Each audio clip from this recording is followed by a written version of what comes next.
Selamat pagi Pak Niko, saya Cika Megan kelas 11 IPA nomor absen 4. Ya, kali ini saya akan menceritakan satu tokoh yang menurut saya sangat menginspirasi saya serta sangat berpengaruh dalam pembangunan Indonesia. Siapakah dia? Dia adalah Muhammad Hatta. Mungkin semua orang sudah tahu siapa beliau dan perjuangan-perjuangannya. Tetapi, apakah ada sisi lain seorang Muhammad Hatta yang mungkin banyak orang tidak mengetahuinya? Yuk sama-sama kita simak. Muhammad Hatta lahir di Bukit Tinggi pada 12 Agustus 1902.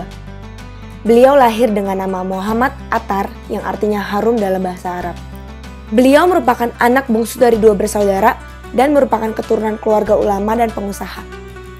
Oleh sebab itu, Bung Hatta tumbuh menjadi pribadi yang islami, disiplin, serta sederhana. Waktu Belanda menjajah Indonesia, pada saat itu jugalah Bung Hatta bertumbuh dewasa. Pendidikan merupakan hal yang penting bagi keluarga Bung Hatta. Maka dari itu, Bung Hatta meneruskan pendidikannya di Belanda. Selain belajar ekonomi, beliau juga memulai pergerakan politik dari sebuah organisasi, yaitu Perhimpunan Indonesia.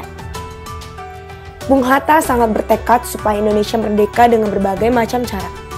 Contohnya, dengan mengemukakan gagasan serta ide-ide, dan semua ia lakukan demi satu tujuan, yaitu mewujudkan bangsa yang merdeka dan bersatu.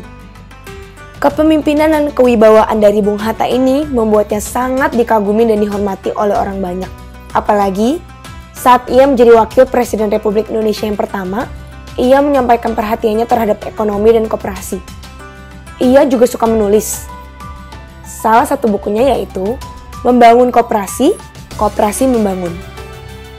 Oleh karena itu, ia pun dinobatkan sebagai Bapak Koperasi Indonesia pada tahun 1953. Bapak Koperasi Indonesia ini juga dikenal anti terhadap korupsi dan rahasia negara tidak pernah ia bicarakan bahkan dengan keluarganya sendiri. Sampai-sampai istrinya tidak bisa membeli mesin jahit karena prinsip Bung Hatta ini. Pada awal 1950-an, uang kertas Indonesia mengalami pengguntingan, jadi nilainya dipotong separuh. Istri Hatta pun bertanya kepadanya, kenapa tidak bilang terlebih dahulu? Tetapi Hatta menjawab, seandainya beliau memberitahu istrinya, pasti akan disampaikan kepada ibunya dan diberitahukan kepada kawan-kawannya yang lain. Rahasia negara adalah tetap rahasia, biarlah rugi sedikit demi kepentingan seluruh negara. Kita nabung lagi ya, kata Hatta. Begitulah pendirian Bung Hatta. Pada tanggal 1 Desember 1956, Muhammad Hatta mundur dari jabatannya. Beliau mundur karena ada beberapa hal yang sudah tidak sesuai idealismenya. Muhammad Hatta pun pernah menulis surat untuk Soekarno, yang pada waktu itu masih menjabat sebagai presiden.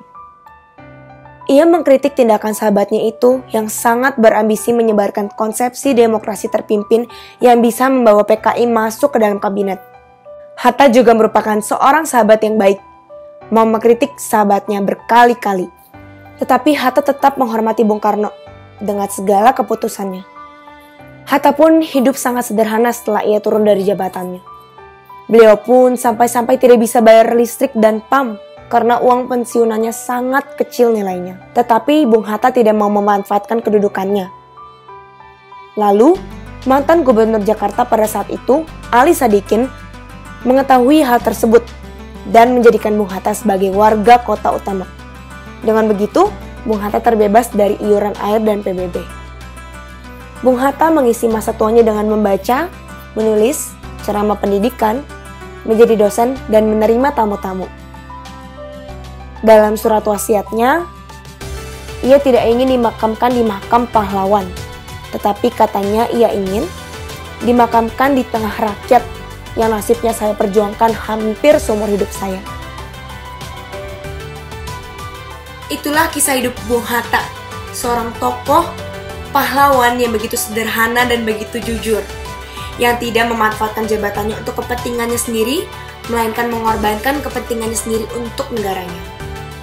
Saya sangat mengagumi sosok Bung Hatta, karena di mata saya ia merupakan tokoh yang mau memperjuangkan kemerdekaan dengan gagasan, ide-idenya, dan membentuk suatu demokrasi yang tujuannya untuk negara, kepentingan bersama.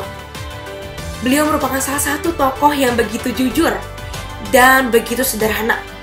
Hatinya itu begitu tulus, mau membangun Indonesia ke arah yang lebih baik. Wibawanya yang terlihat santai dan sosok kepemimpinan yang sangat terlihat membuat ia sangat dicintai dan dihormati warga. Yuk, mari kita bersama-sama mewujudkan Indonesia ke arah yang lebih baik, layaknya Bung Hatta. Mengorbankan kepentingan pribadi untuk kepentingan bangsa yang lebih besar, tidak korupsi, serta mencontohkan kesederhanaan dan kerendahan hati dalam memimpin Indonesia.